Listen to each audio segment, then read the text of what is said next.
Hi, everybody. Welcome back to the Comstock Channel. I'm Marlon Bowling with you. I am joined this time by Justin McKinney, and he's going to be one of my colleagues, and we're both going to be at Commodity Classic this year in Houston, along with our own Brianne Hendrickson. And we're looking forward to meeting everybody there. As always, be sure that you like this video. Click on that little bell icon so you can get notified if we have updates, and be sure and share this video with your friends and relatives as well. Our audience continues to expand, and we appreciate the help there.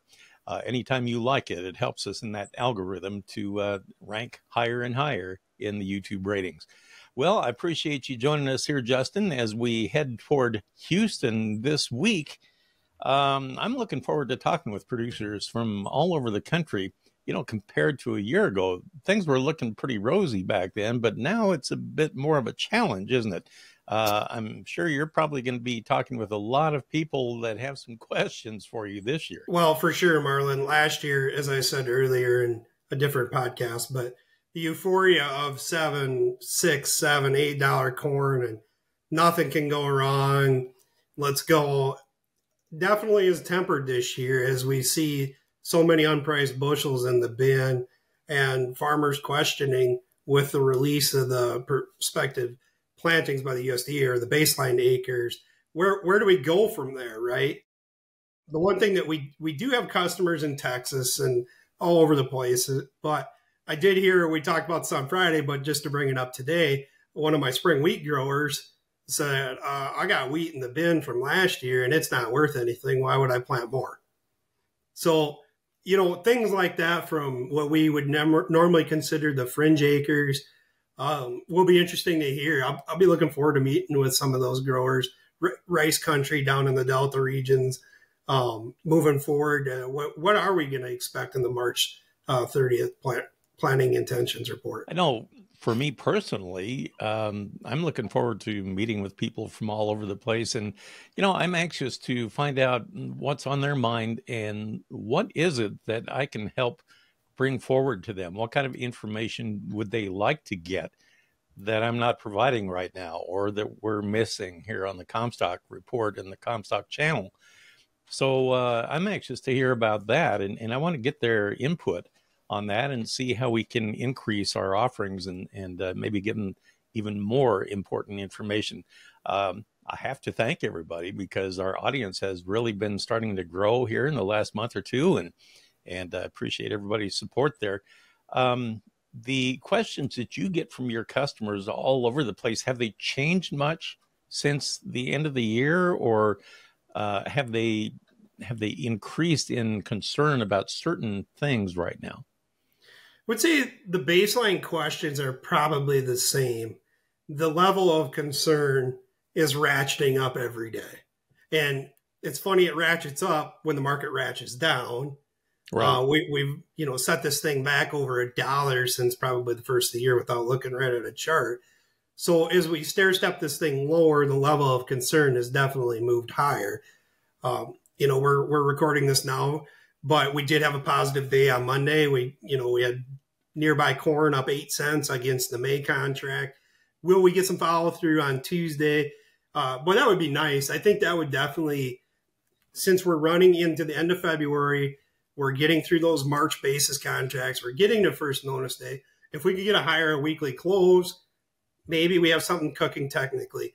The overall fundamental picture is still not great, as you know, Marlon, but it may change some sentiment a little bit towards the corn and bean market, at least the corn anyway. Yeah. Now, when we set up at Commodity Classic, from what I understand, you were telling me that our booth is on the 3rd floor this year. Is that correct? That is correct. Is it real close to the doorway, the entryway? We are by, depending on which way you come up the steps, but either by I believe it's the right-hand doorway as you come up and look, next to the corn growers booth on the other, just right across from there. So okay. Stop by. We have the Comstock report. Love to get your feedback on that, what we could change or implement. Also, the YouTube channel, I go on and see how many people watch it, and it has really grown, like you said. We thank everybody for that as well. Well, and we're going to be interviewing people right from the show. Brianne and I will both be talking with people, VIPs, dignitaries, farmers, you name it. and getting feedback from all over the country about what's going on and what's their main concern. And I know there's going to be some press conferences that are held at the conference as well. We'll try and cover as much of that as we can. So it's going to be very interesting. Now, from what I understand, you're going to be setting up a large TV screen in our booth or something. Will they be able to stop by and see what the markets are doing, or what would they find on that screen? Yeah, we always have the DTN quotes up just to watch the corn, beans, cattle, hogs, wheat, things like that. Everybody's been talking about the soft market lately, obviously, as that's continuing to print new highs upon new highs upon new highs in the cocoa market. So it's kind of fun to check those out and see where we're at for the day on those. But yeah, we will have that. We'll have you guys doing your interviews, and even if it's stop by and download, we have a QR code for our app. So if you have any interest in adding our app, just swing by a QR code banner, download our app, which gives you the Comstock information. Excellent. Yeah, that's good advice right there. And also want to remind everybody that you can get a 1 month, basically a free trial of the Comstock Report for $1, and you can catch some of the premium features that are offered as well to our major audience. So that way you're not left out, especially when we're heading toward planting season right now. The thing I like about this setup here, Justin, is somebody can come up to the booth that can see what the markets are doing in real time, and actually have you there for live commentary or analysis on the fly. They can look up at the screen here and see what maybe corn or soybeans are doing, and you can tell them in real time, what is going on to affect the market that day. And I think that's a real important factor. That could be some valuable information. Maybe they're delayed quotes. I don't know if they're real time. No, they're real time. Are they really? Okay, so that's even better. But that only really matters if it's higher for the day, Marlon. Well, but the thing is, you have intraday moves, and if you're only looking at your settlements at the end of the day, you may not know what happened during the course of the day. So I encourage everybody to stop by. Heck, if you need to stop by several times just to catch up on things, we'd welcome everybody to do that. I would assume we're probably going to have some notepads there so we can kind of keep tabs on where everybody came from and maybe what their questions are and that sort of thing. What would you like to hear from the people that attend the show? What are you looking for personally? Well, outside of what we talked earlier with the acres, if we could, and I'm not saying that we will, but if we could trim a couple million acres off of these corn and bean numbers, you have at least the setup of the funds, a reason for the funds to cover. So that's my first thing. The other thing that is an interesting dynamic is east and west of the Mississippi are two different markets. We still have very good basis numbers west of the Mississippi. And I think that's kind of throwing people for a loop because they continue to hear about how much corn's out there, but yet west of the Mississippi, the basis is still very historically tight. So what do I do with that, right? And as a advisory service, it's hard to just target, put a pin on the wall. We're going to sell at 5 under or 5 over because we have clients in Illinois and Ohio that are just dreaming about numbers like that, right? So the individualized portion of it, it's nice to hear.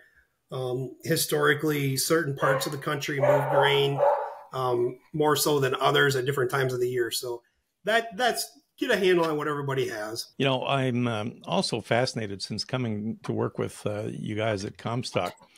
The owners and management here at Comstock, they have a personal vested interest in actual farm ground in Brazil. I mean, they go down there and visit every year. They take tour groups down there. They know firsthand what's actually taking place. And if the stories we get out of South America are actually true or fabricated, and that's a kind of a unique ability here among our company. Yeah, for sure. Matthew has a very good handle on that. And again, his numbers have been much closer to Dr. Cordier's all season. USDA still lagging significantly behind everybody's yield estimates. I don't know that anybody buys USDA numbers right now other than maybe a hedge fund that's ride the trend. The trend is your friend. And until something changes, they're right. But I don't know that anybody really buys those numbers coming out of the USDA for Brazil. So Matthew's number being there for a couple months, doing his tour, and then Dr. Cordier's number, we know that needs to be adjusted lower, would be our bias. Well, anyway, regardless, I'm just really looking forward to this whole event. You've been there before. I haven't had a chance to go, and this is going to be my maiden voyage down to Commodity Classic. So I'm excited to find out what everybody is thinking, and looking forward to the experience there. So we look forward to that, and we're going to be there Wednesday, Thursday, and Friday at the trade show. So you have 3 days that you can talk with all of us, all three of us, right? Correct. That we will be there Wednesday. I believe the show opens at 3 to 6, and then Thursday and Friday.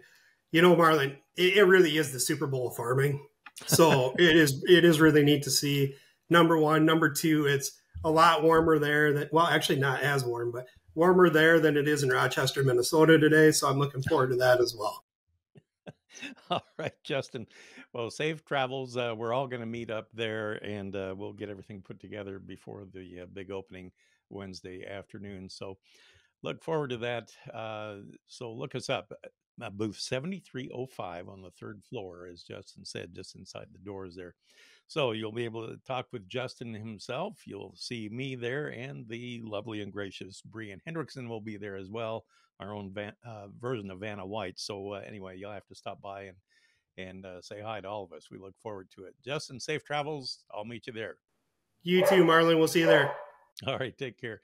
Justin McKinney with me. That'll do it for this episode. For producer Brian Hendrickson, who will be there with us, I'm Marlon Bowling. We'll catch you next time on the Comstock Channel. Thanks for joining us on our Comstock YouTube channel. Don't forget, you can also find us on Facebook and TikTok as well.